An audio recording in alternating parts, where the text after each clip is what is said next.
Who'd have thought nalulusot ang Freya dito sa playoffs, and Netsky siya ang Hoy! hawak nito, and Tingin sa baba! Uy, uy, ang ganda nung cut. super dive. Ganda nung cut. Lugi talaga si Super Marco pag naipagsabayan siya dyan, and wala pa siyang nakiklear na minions. So kailangan niya ng help from Ogwin. Nagtawag ng kuya. Pero alam naman natin na kailangan niya to at nakapag-shields pa. Grabe na nakapag-outer third shields pa. I mean, ito si Netsky. Oo, kinabahan ako doon and sa totoo lang, yung flicker din ay na-burn na rin sa mid lane. Iba ang naging simula para dito sa Omega. Yeah. And this is what we expect them to utilize yung kanilang Freya. Kailangan maging aggressive talaga. Pag nakakita ko ng mga Freya, mga teams na naglaro ng Freya tapos passive sila at hindi nila ina-abuse yung strength ng Freya in the early stages. Talagang parang masasabi nating masakit sa mata eh. Pero itong Omega, they're taking advantage of it. Just have to be careful kasi so far may na-unlock itong Falcons, which is yung pag-utilize itong si Ogwin on this high loss. Oo, mukhang tatahimik naman na yung Land of Donna. Bagamat makakapasok sa jungle ng Team Falcons ang Omega. Nakawa na mangyayari si Kyle. Mapipilitan mag-back away. Nanakaw ata. Oo, nanakaw ni Ryzen. Ang orange buff ni Kyle. So mabebeyan siya dito ng level. And ang laking problema nito para sa Falcons sa early game. Hindi pa nga level 4 si Kyle at malapit ng lumabas ang pagong. At mukhang lamang din ang gold lane dahil sa nature ng matchup. At re-recta ata ng mid matapos kunin ang crab. Yep. And this also means na pwedeng i-activate itong si Netsky lalo na sa speed up na magamit nila natin dito. Papunta din sa may third. Lalo na kapag kumonekta kasi itong si Netsky doon sa team fight, lalong magkaroon ng advantage yung Omega. So I think mas maganda na ibigay na lang to if you're Falcons. Oo. At mukhang yan naman talaga ata magiging call dahil kailangan na muna mag-clear ng purple para sa Team Falcons. At dahil dyan, Omega makakuha ng pinakaunang pagong ng larong ito. Di na kinailangan ni Retri at mukhang mag-i-invade pa nga. Kaya dedepensa ang Team Falcons. Napakatindi ng ginagawa dito ng Smart Omega, and mukhang may mabibigyan dito sa may bandang gitna. Bravest Fighter plus the Flicker. Will this be enough to escape in the hands of Smart Omega? And first blood mabibigyan niya dito si Flap. Andito naman si Cal to the rescue. Aabutin ba? Dalawang mahuhuli ng Don. And the Bracer Strat will connect. Pero wala pa sila ganun kadamage James! para mapatumba ang mga miyembro ng barangay at walang naging casualty sa kanilang side. At Turtle plus 2 kills. Nang gigil ang members ng Falcons, particularly itong si Kyle doon kay James. At ang ginawa ng Omega ay yung ginagawa ng Falcons sa kanila nung game number 1. Suportahan sa isa't isa, going for the peel. And they were able to punish Kyle because of that. Yung hirap na itong si Fredrin, lalo pang lumubog ang Falcons. And looking at the Infinix in-game equipment, lumalaki na nga rin ang kalamangan na hawak dito ni Ryzen compared to Kyle 800 within the first 3 minutes. At medyo masama yun dahil when we look at an assassin versus a utility jungler, ayaw mo as a utility na mabehind ng sobra-sobra. At mukhang ganun nga na naman ang mangyayari dahil siya na naman ang magiging target. Paulit-ulit lang na binibigyan talaga ng pokes and damages ng Smart Omega itong si Kyle kapag siya'y napapa-overextend. Kaya naman mas nahihirapan siya sa kanyang jungle path. Kasi nga behind na siya doon kay Ryzen, paulit-ulit pa siyang napupok. At hindi rin talaga nagdadalawang isip ang Omega. The moment na makita nila na humaharap itong Fredrin, ay agad-agad silang nagbabato ng traction pole. So kaya binibigyan agad ni Perksiva ng Raging Sandstorm. And I feel like sa paparating nating pangalawang pagong ay mainam na ata para sa Team Falcons na wag lumaban dahil nariyan na rin ang Sky Piercer at pati na rin ang Golden Staff. You know, I also want to say that lalong-lalo na sa gold side pa itong Turtle, it will be disastrous kung lalaban sila lang. Wala silang revitalize and everything. So, Falcons will have to look for another avenue to team fight or kumuha ng resources from somewhere else. Oh! Hindi tumama yung Raging Sandstorm. Andun din yung ultimate ni James. Hindi to kukonekta pero may pagong naman sila. But Ogwin will go down. Hindi na nga piniling lumaban ng Team Falcons pero nakuha pa rin ang kill yung Sword Omega. Uy.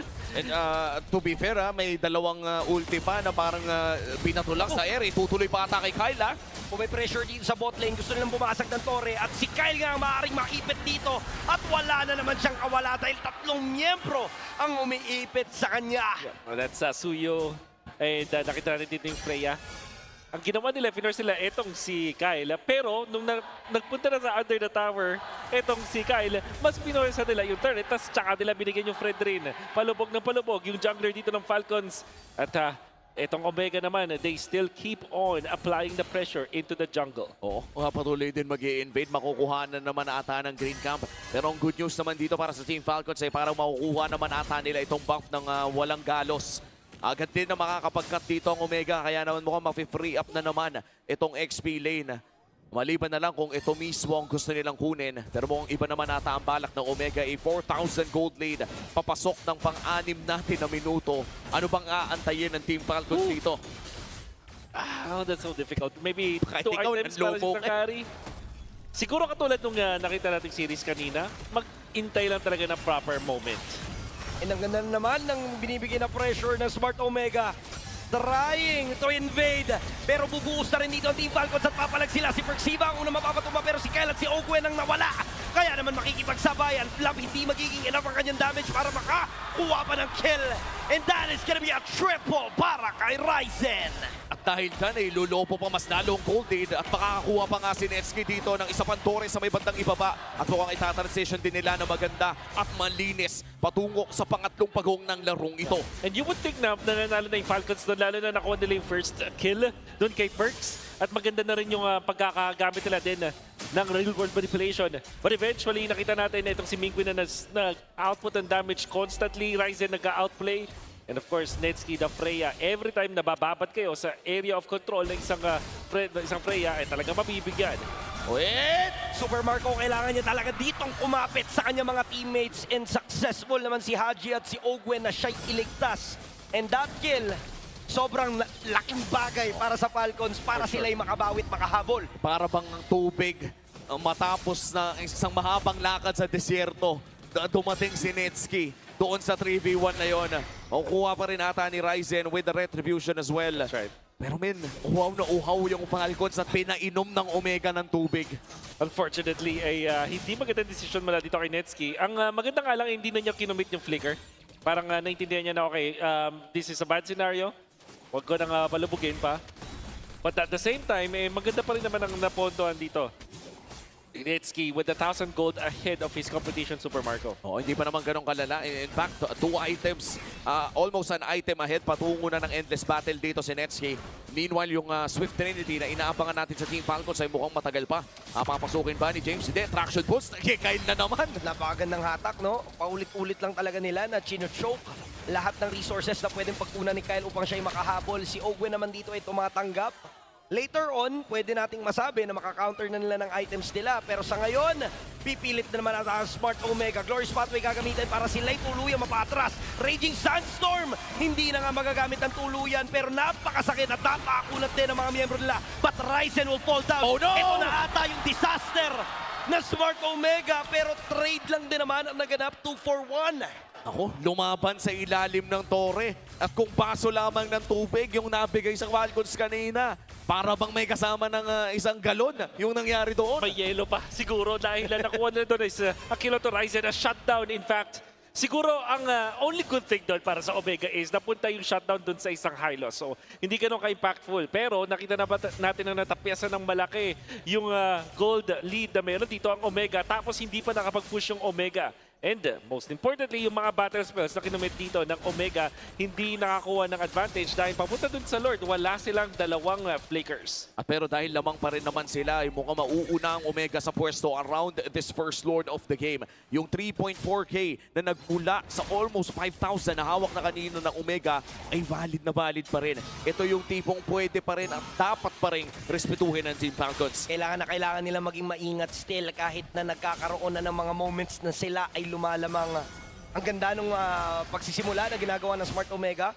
Naharangan naman nila ng lahat ng pwedeng harangan pero the info is there. Andyan si Ogwen at si Flap. Alam nila kaso nga lang mag-i-intulate na a free Lord para sa Smart Omega and Falcons will decide as well na wag na nating palagan pa.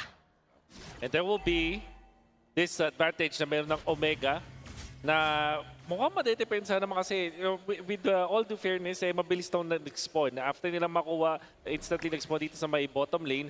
And meron pang outer shields doon. So ang i-focus ng Falcons is to defend here in the mid lane. As long as there's no depths on the side of Falcons, mukhang kaya nila itong depensahan. Traction Pulse na gamit na pero mukhang makakadepensa pa naman ng Team Falcons dito sa mid lane.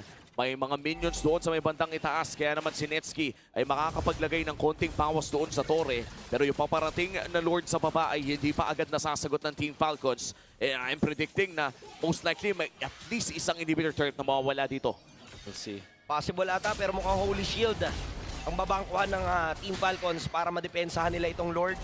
Willing na silang ibigay yung mga ganong klase ng resources at sinusulit na nga nila to the fullest. They are taking their time.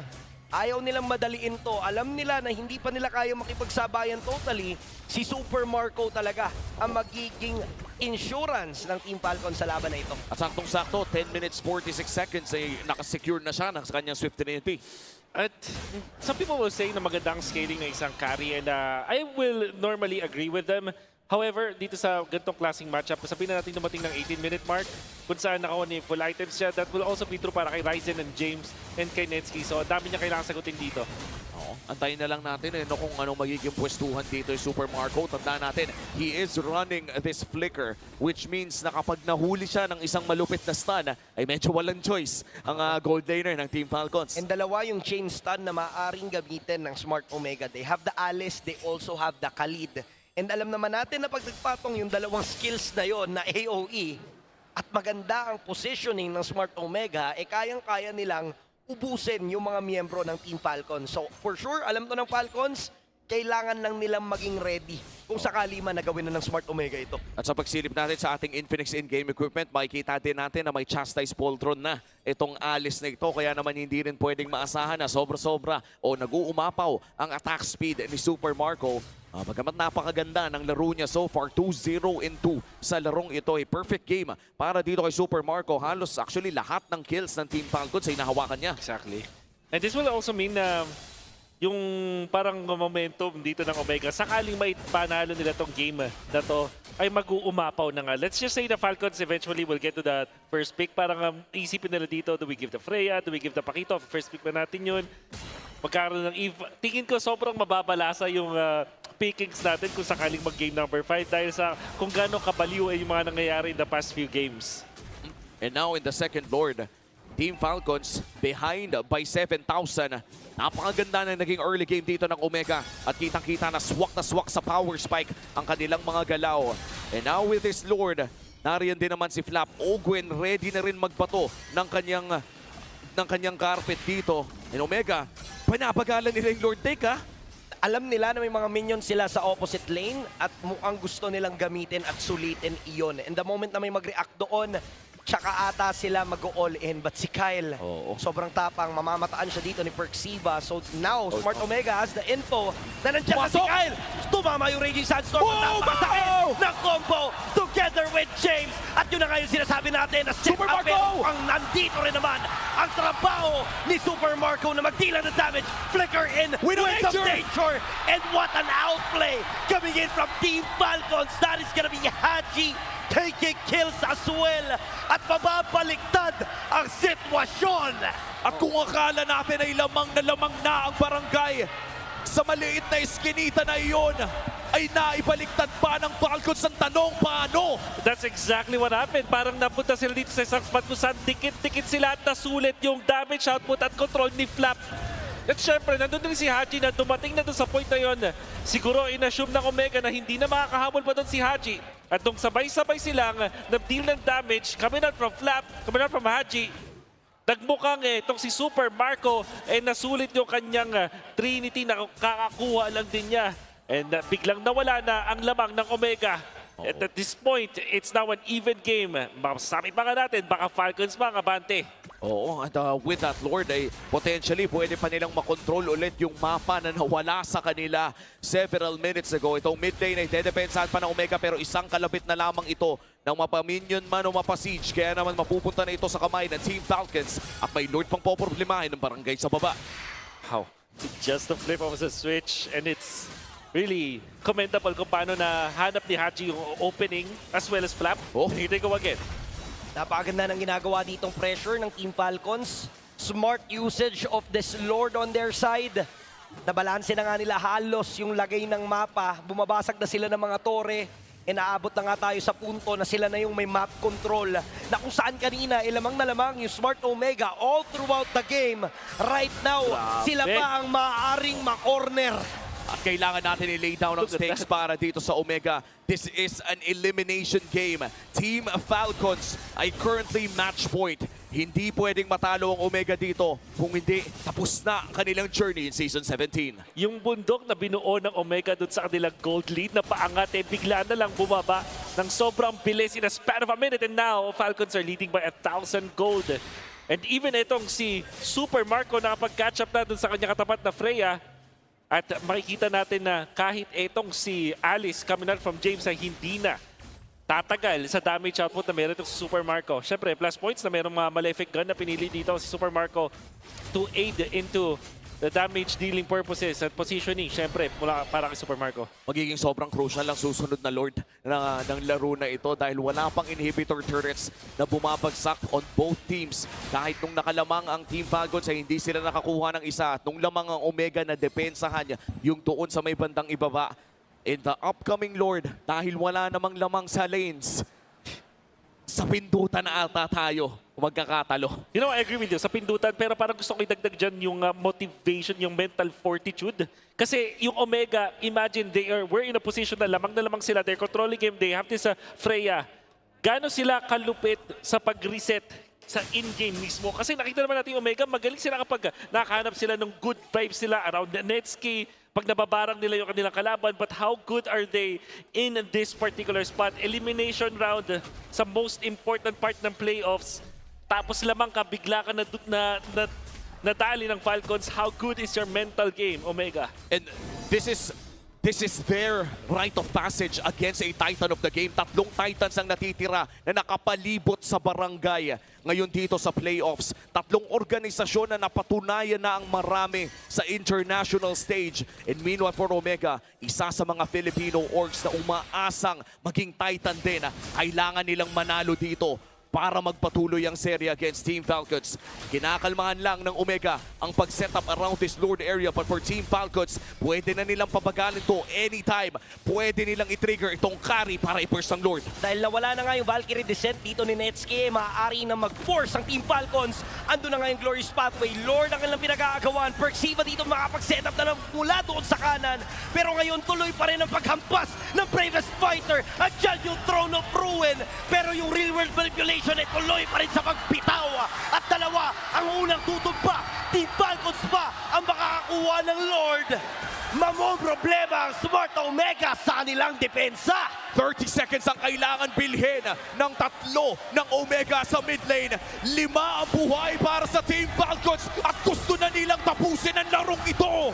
Binitawan na yung Glorious Path nila lahat ng mga minion waves upang umangat nga ng tuluyan ang mga minions from their side. They have this Lord on the bottom lane. They have the map control. Medyo mabilis pa naman na makakabuhay itong si Perxiva at James. 5v5, full on ang makikita nating team fight. Ang ganda pa ng rundown nila dun sa may gitna. Dahil alam nila sa bottom lane pupunta yung Lord. Which means na pwede nilang bilisan yung pag-take dun sa may gitna. Sabay dalawa yung kanilang lanes na atakin ngayon. Depensa. Binguin, Netsuki, papasok pa rin, Valkyrie Descent! At dito na nga yung huli na kanilang gagawin, pero yung real world manipulation pa rin talaga ang magiging susi. Pinipilit dito ni James, intahin lahat ng damage, pero mukhang hindi nagiging enough. Team Falcons tuloy sa pagpitaw. Lahat na pwedeng ibigay ay kanilang ibinibigay. May mga minions pa naman silang kasama. Pilit dumedefensa ang barangay, pero mukhang hindi magiging sapat.